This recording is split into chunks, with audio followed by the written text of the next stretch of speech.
From architecture to painting and sculpture, literature to live music and theater, Radio 111 presents The Desert Scene, your connection to culture and entertainment in the desert cities. Here's Bonnie G. And welcome to The Desert Scene. I'm your host, Bonnie G. And we're really happy to welcome to the show today Al Jones, who is chair of the Palm Springs Sister City Committee. Hi, Al. How are you?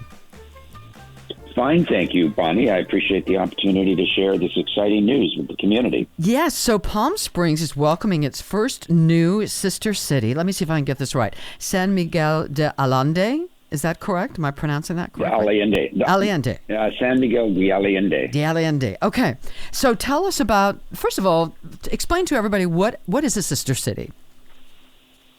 A sister city is designed to help promote tourism, economic growth, trade exchanges, performing arts and exchanges in art and cultural and literature and film and music and performing arts. And we go through a process of identifying communities that are somewhat similar to Palm Springs and yet complementary, but have similar programs. So we will have an exchange of artists. We'll have an exchange of educators, of all sorts of things. But it's designed first and foremost to help create and increase the economic growth of the community as well as tourism.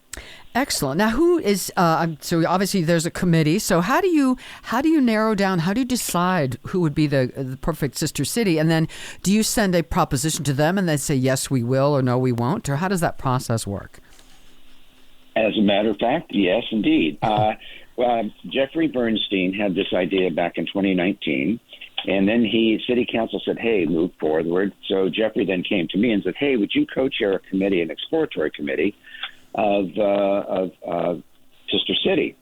And I said, oh, absolutely, would do that. And then we brought along, at that point, we had a founding board. We had Willie Rind, who ultimately had to leave because of the demands of his business, and Peggy Trott, who was at the Rowan. We had Laura Kibbe, David Perry, and Sheffer at the time. And so we came together and basically we started to evaluate opportunities. You know, what would be a good sister city for us?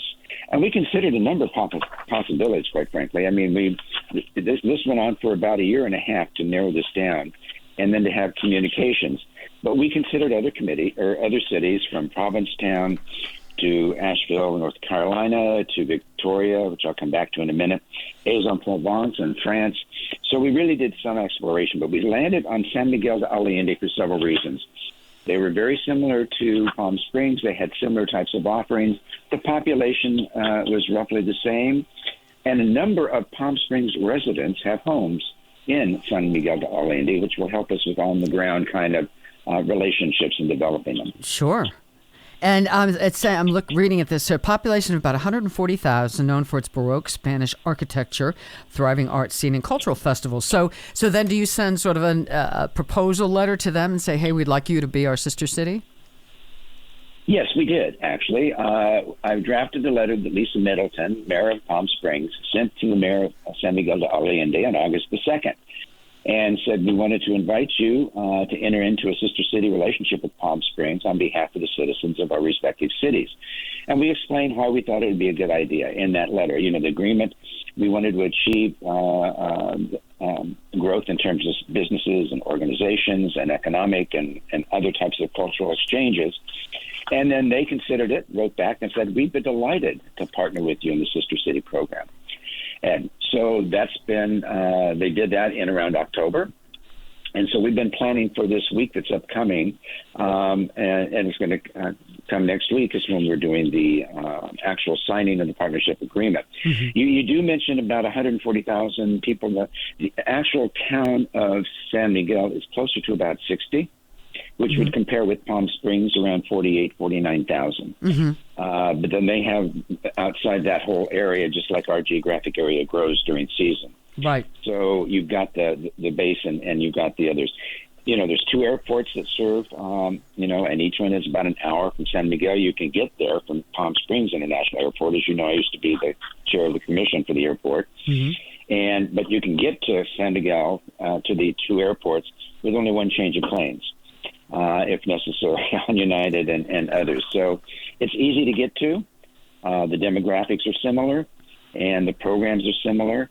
And I think that's important to note, too, Bonnie. In December of 2021, the state in which San Miguel resides officially became one of the 26 states where same-sex marriage became legal by state government decree. Oh, that's great.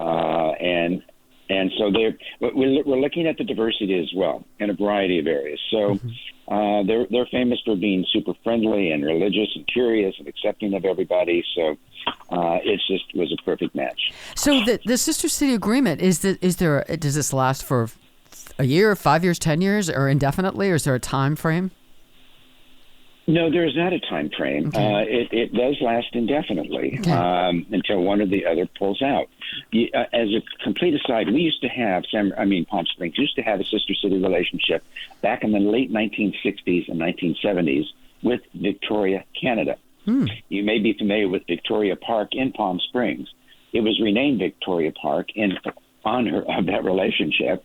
And there's a totem pole there that the city of Victoria awarded to Palm Springs. And that Mayor Bogart canceled the program in about the mid-'70s because it was just too time-consuming and costly for the city to maintain at that time. So we're actually exploring reinvigorating that relationship with Victoria as well. But we have had a history of a sister city relationship before. There was exchange of musicians and doctors and all sorts. It was an exciting time back in the late 60s. And that's what we're looking forward to this time. But no, there's no time limit on this, just as long as people want to continue in that relationship.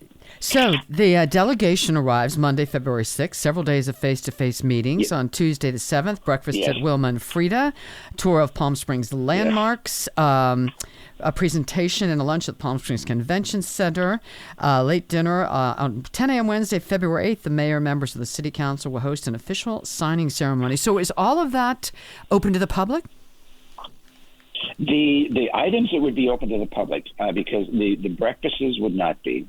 The tour of the school is limited because of the school district itself, but we want to show them that. And they're bringing 13 people. Their delegation is 13 people. Yeah, that's and a pretty nice large group. Yeah. Well, and it kept growing over time too, because they wanted to bring others that might be similar and have an interest. So in addition to the mayor Mauricio Trejo, we're going to have a city council member from there, director of tourism from San Miguel, hotel owners, wedding planners, wine vineyards, and other hotels. So that's who's coming. The ones that are open to the public, and we really encourage people to attend, would be on Wednesday, February the 8th, from 10 to 12 at City Hall, at which time Mayor Grace Garner and the Palm Springs City Council will be there for the signing with Mayor from San Miguel to Allende. Then they move to a lunch, and that is limited in terms of space. Right. But following that, the mayor of San Miguel has requested, and we've arranged for this, he wants time at the convention center to address whoever is there. And this is, again, one of those open to the public. We encourage as many people as possible to come and hear the mayor, because he's going to talk about San Miguel and the offerings. And that's going to be around 2 o'clock on Wednesday the 8th. So the signing, the official ceremony is at 10 a.m. The open to the public, also from 2 o'clock to about 3:30, would be coming into the convention center to hear the mayor and to meet with his team. Okay, and if people want some more information about this in general, they can go to www.sistercitiesps.org. Is that correct? Correct. Okay, so yes. Is there a first event or exchange of cultural or arts planned after this, the signing is official? Is there an official event to sort of kick off of exchanging? No, not yet. Okay. We have a whole list of ideas that we've been exploring with them.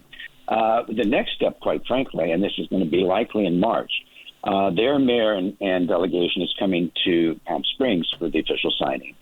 Our mayor and the board of the sister city for Palm Springs, we will be going to San Miguel for another official signing down there.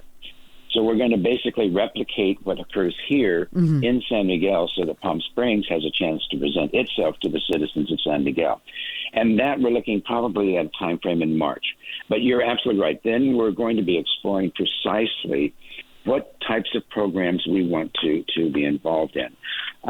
We're doing a strategic planning all-day workshop of our board, and that's going to be in March. And that's where we're going to flesh out in some detail exactly what we want to do first and what is possible to achieve with San Miguel. It's important to mention, too, Bonnie, that throughout this process, we were consulting with all of the Palm Springs organizations. Mm-hmm. And like the Palm Springs Hospitality Association, the General Managers Meeting, the Palm Springs Business Development, Main Street, Chamber of Commerce, Desert Business Association, Greater Palm Springs Convention and Visitors Bureau, who's done an awful lot to help us make this visit happen, mm-hmm. the Community Leadership Council, the Agua Caliente Banda Cahuilla Indian, CVEP, the Coachella Valley Economic Partnership, 1PS, and the broader community.